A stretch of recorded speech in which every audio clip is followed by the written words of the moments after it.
Merci beaucoup. Donc, Madame Long. Oui, merci beaucoup. J'en profite également pour remercier les organisateurs de cette manifestation et remercier aussi Florence qui a accepté de changer, effectivement pour des raisons de train, et ce qui m'arrange beaucoup. Alors, le sujet qui m'a été imparti n'est pas des plus simples, puisqu'il s'agit de savoir si la crise sanitaire a servi de frein ou d'accélérateur à la montée en compétences sanitaires des intercommunalités. Le sujet n'est pas simple parce que, effectivement, comme dans beaucoup de domaines, la crise a servi de révélateur, mais en fait, on l'a vu tout au long de ces 2 journées, il y avait déjà un certain nombre de processus qui étaient en germe, et donc elle est venue certainement accentuer, accélérer, mais elle n'a peut-être pas été totalement initiatrice. L'organisation institutionnelle est bien souvent une réponse en termes de prise en charge de politique publique. Michel Foucault nous a montré les différences qu'il y a eu au Moyen-Âge dans la prise en charge de la lèpre et de la peste, avec pour la lèpre la mise au ban des villes et la création de léproseries, avec la peste des politiques de quarantaine. Donc on voit bien que ces types d'organisations varient. Concernant la question de l'intercommunalité, on voit bien l'ambiguïté, puisque l'intercommunalité, elle est un peu au milieu du gué, avec l'État qui a une compétence principale en matière de santé, la commune qui est un acteur historique avec le pouvoir de police du maire et les bureaux d'hygiène devenus les services de santé publique. Et donc, effectivement, comment ces intercommunalités ont réagi et quelle a été l'incidence de la crise. Alors, l'intitulé des 2 journées porte sur communauté, métropole et santé. Je dirais tout d'abord en préalable que la crise sanitaire, elle a eu une incidence de transformer un petit peu le regard sur les métropoles. Ça, c'est une évidence, puisque on se rappelle que les métropoles, elles ont été créées 2010-2014 à grand renfort de communication sur attractivité, innovation, modernité. La crise sanitaire a révélé que le virus, il a circulé prioritairement au début, on s'en rappelle, en mars 2020, les informations dans les lieux où il y avait une forte concentration humaine et donc dans les métropoles. Et donc on a découvert que les métropoles, qui sont un écosystème de travail en réseau et portant du service, peuvent elles-mêmes générer des difficultés et accélérer, accentuer effectivement un certain nombre de problèmes face à des crises. Concernant de façon, et donc on a vu d'ailleurs, on parle aujourd'hui de métropole hospitalière, de solidarité, on est moins sur les questions d'attractivité. Concernant de façon plus générale l'intercommunalité, ce que l'on peut dire, c'est que la voix des intercommunalités a été moins entendue que celle des régions et des départements. On se rappelle qu'après la crise sanitaire, les régions ont réclamé d'avoir la vice-présidence du conseil d'administration des ARS, les départements de récupérer une compétence entière sur le médico-social. Pour les intercommunalités, on a peu entendu leur voix, ce qui ne veut pas dire qu'elle a été inexistante. L'enquête qui a été réalisée par l'ADCF, devenue Intercommunalité de France, a été à plusieurs reprises citée, montrant que effectivement les intercommunalités ont eu un rôle actif sur la vaccination, transport à la demande, relais d'information, achat de masse, etc. Je dirais finalement, elles ne se sont pas tellement singularisées sur ce qu'ont pu faire aussi les communes. Ce qui est nouveau quand même et qui transparaît dans cette enquête, c'est le fait qu'elles sont identifiées comme étant des acteurs pouvant porter une réponse d'un point de vue sanitaire. Et on voit d'ailleurs que dans les travaux, bien souvent, on va faire appel aux présidents d'intercommunalités, qui sont aussi bien souvent les maires de communes-centres, parce que c'est plus facile d'avoir un seul interlocuteur qui va relayer la parole que d'avoir toute une série d'intervenants qui représentent des petites communes. Donc ça, c'est quelque chose quand même d'assez intéressant. Il y a eu aussi des velléités politiques, puisqu'on a quand même une tribune publiée au mois de mai 2022, portée par un certain nombre de présidents de métropole et soutenue par France Urbaine, publiée dans le journal Les Échos, qui demande à ce qu'à l'avenir, les métropoles deviennent des acteurs en matière sanitaire. On peut noter également un communiqué qui a été envoyé à l'ensemble des candidats à l'élection présidentielle par la DCF, Intercommunalité de France, demandant à ce qu'à l'avenir, les contrats locaux de santé soient signés au niveau des intercommunalités. Et enfin, une tribune publiée au Monde par un certain nombre de chercheurs, notamment Renaud Epstein, réclamant aussi qu'à l'avenir, les intercommunalités puissent bénéficier de compétences en matière sanitaire. Donc on voit qu'il y a eu quand même des revendications politiques, mais qui ont été moins explicites et moins relayées, effectivement, que celles des régions et des départements. Donc on voit quand même que la crise, elle a révélé un certain nombre de dysfonctionnements, elle a réveillé des demandes, mais à mon sens, ce que l'on peut noter, je ferai en 3 temps, mais rapide, je vous rassure, à mon sens, puisque c'est frein ou accélérateur, à mon sens, le premier élément qui constitue quand même un frein à la montée en puissance des intercommunalités, c'est la gouvernance même sanitaire, ça a été noté à plusieurs reprises. Dans un deuxième temps, on verra que, à mon sens, la montée en puissance des intercommunalités, elle est inéluctable. Et dans un troisième temps, la loi 3DS, qui est assez décevante, il faut le dire, sur ces questions-là. Alors, tout d'abord, effectivement, à mon sens, le premier élément quand même qui constitue un frein certain à la montée en puissance de l'intercommunalité, c'est la gouvernance sanitaire.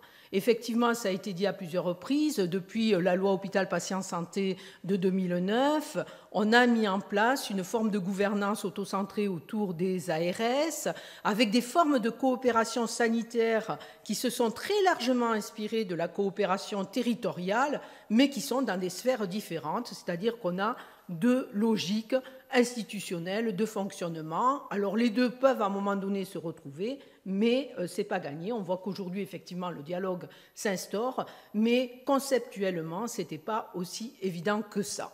Alors on le voit tout d'abord, effectivement, le législateur a prévu une place pour la démocratie sanitaire, une place pour les collectivités dans la gouvernance des ARS. Mais si on regarde par exemple la composition du conseil d'administration des ARS, alors on a une apparition des groupements, mais le collège des collectivités territoriales, c'est 5 membres. Et si vous regardez la composition des ARS, généralement, vous avez un représentant de la région, 2 ou 3 représentants des départements et un maire. Et donc, on voit bien que, d'un point de vue décisionnel, pour pouvoir peser, ou en tout cas participer, effectivement, un représentant, vous avouerez que c'est peu. On retrouve le même écueil dans les conférences régionales de santé et de solidarité ou dans les conseils territoriaux de santé, les organisations donc de démocratie sanitaire, puisqu'on a l'État qui définit la stratégie au niveau national, une territorialisation avec le projet régional de santé et des structures qui sont censées faire remonter les besoins et participer effectivement à cette gouvernance sanitaire. Alors sur le conseil régional de santé et d'autonomie, on a 109 membres plus une participation des membres des conseils territoriaux de santé. Sur les 109 membres, on voit qu'il y a 3 représentants des communes et 3 représentants des EPCI. Je me suis amusée à regarder, et je mettrai dans la communication écrite, les arrêtés de nomination. Et à ma grande surprise, on voit que bien souvent, les sièges des représentants des EPCI sont vacants. Et on pourrait faire une remarque similaire sur les contrats territoriaux de santé. Alors c'est variable, ce n'est pas uniforme, mais dans beaucoup de situations, quand même, effectivement, on s'aperçoit que les maires ont été nommés, mais les représentants de PCI, on n'en a pas.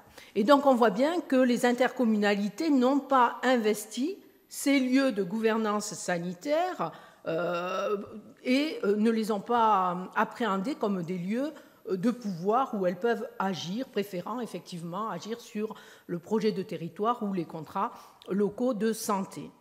On voit aussi que l'organisation sanitaire est basée effectivement sur des formes de coopération.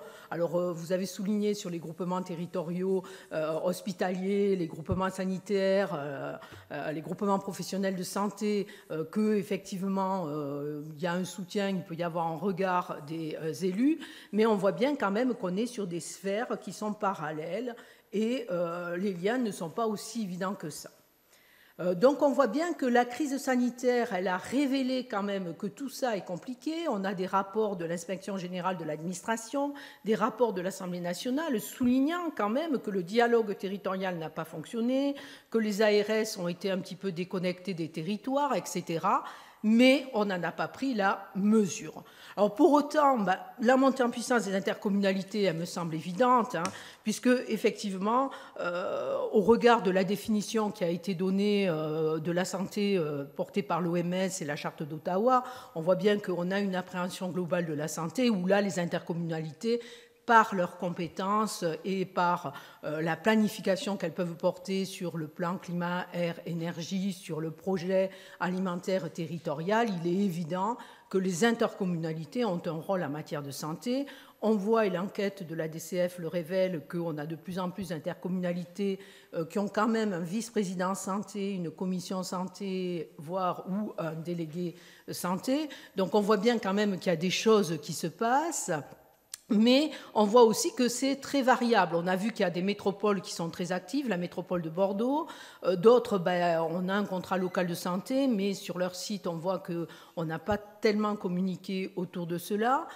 On voit que finalement, c'est bien souvent les communautés de communes qui vont se saisir de cette compétence de cette action parce que il y a la désertification médicale derrière. Donc on voit qu'il est difficile de modéliser. On pourrait essayer de modéliser, mais c'est pas aussi simple que ça. Et on voit que ça se recoupe avec finalement les communautés urbaines et les métropoles qui seraient davantage sur des questions de qualité de vie, qualité de l'air, etc., et les communautés de communes jusqu'à présent qui sont plus sur la question de l'accès aux soins et du maintien des professionnels de santé, mais tout ça demanderait quand même à avoir une enquête plus poussée. Alors par rapport à ça, que dit la loi 3DS ? Effectivement, la loi 3DS, elle est venue quand même tirer les conséquences en partie de la crise sanitaire. On a effectivement un titre 4 qui porte sur la santé, la cohésion sociale, l'éducation et la culture, avec un chapitre premier dans ce titre 4 qui porte sur la participation à la sécurité sanitaire territoriale. Donc on voit qu'il y a quand même une ambition là-dessus. On sait que cette loi, c'est une loi catalogue qui est venue essayer de sécuriser un certain nombre d'actions qui se faisaient déjà, mais sans avoir un fondement juridique très clair. Elle affirme, ça a été souligné tout à l'heure, ce qui est intéressant quand même, jusque-là on avait une participation des collectivités sur la permanence des soins, elle souligne aussi leur incidence dans l'accès aux soins, mais dans la limite des compétences données à chacun, ce qui limite quand même l'intervention. Elle vient donner des capacités d'action supplémentaires, mais si on regarde la loi, finalement, elle ne singularise pas en tant que telle l'intercommunalité. C'est-à-dire qu'à nouveau, les communes et les intercommunalités sont mises sur le même plan. On donne des moyens d'action, mais ces communes, groupements, départements, régions, il n'y a pas une singularité qui est mise en exergue d'un rôle que pourraient jouer à l'avenir les intercommunalités en matière sanitaire. Alors, il y a quand même des petites nuances, puisqu'on voit que, par exemple, sur la possibilité pour les communes, les groupements et les départements de créer des centres de santé, bon, c'était déjà possible pour les communes sur le fondement de l'accord général de compétences, là, on dit les communes ou les groupements. Ça veut dire que là, les groupements, ils agissent en deuxième ressort, il faut que la compétence soit transférée. Par contre, sur les aides à l'investissement, eh bien là, elle dit les communes et les groupements, ce qui veut dire que la loi, a priori, habilite directement les groupements, sans qu'il y ait besoin d'un transfert de compétences de la part des communes, pour intervenir effectivement en appui, et ça rejoint ce que vous avez dit, les consignes ministérielles, de dire on se tourne vers les communes et les groupements pour intervenir en matière d'appui à l'investissement. Sur la gouvernance sanitaire, on voit qu'on n'a pas tiré les conséquences de la crise sanitaire, on a rééquilibré le système, mais sans véritablement remettre à pas le fonctionnement des ARS. On attend un rééquilibrage du conseil d'administration des ARS qui doit intervenir par le pouvoir réglementaire, puisque a priori ça ne relève pas de la loi. On a 4 vice-présidents, donc les régions demandaient à avoir une vice-présidence à côté du préfet de région. On a mis 4 vice-présidents, dont dont 3 sont issus des collectivités territoriales. On se doute qu'on aura un président de région, un président de département, un maire. Là aussi, je pense que les intercommunalités ne seront pas très présentes. Le seul élément, quand même, à mon sens, qui pourrait être intéressant, c'est sur la réorientation des contrats locaux de santé. Actuellement, le territoire est couvert à 53% en termes de contrats locaux de santé, et la loi 3DS réoriente les contrats locaux de santé vers les territoires où il y a des carences en matière médicale, donc essentiellement le périurbain et le rural. Et là, dans la mesure où il n'y a pas eu déjà des structurations, je pense que l'intercommunalité pourrait avoir un rôle à jouer parce qu'il y aura besoin d'une ingénierie pour porter effectivement ces contrats locaux de santé. Donc là, peut-être que ça donnera effectivement un élément supplémentaire pour aller vers de l'intercommunalité. Mais on voit effectivement en conclusion que la crise sanitaire, elle a révélé quand même l'intérêt d'avoir une stratégie globale. On voit bien quand même qu'aujourd'hui, on travaille en réseau, on est sur de l'interconnexion, de la synergie. Donc, il y a cette capacité. Les intercommunalités, en portant un projet de territoire, des axes, etc., elles sont un axe identifié, mais on voit bien qu'on a un décalage entre le législateur qui reste quand même très prudent, qui donne des outils d'action, mais qui ne sont pas des outils spécifiques pour l'intercommunalité et qui finalement laissent les ARS et les territoires s'organiser pour faire remonter des choses et des organisations. Voilà.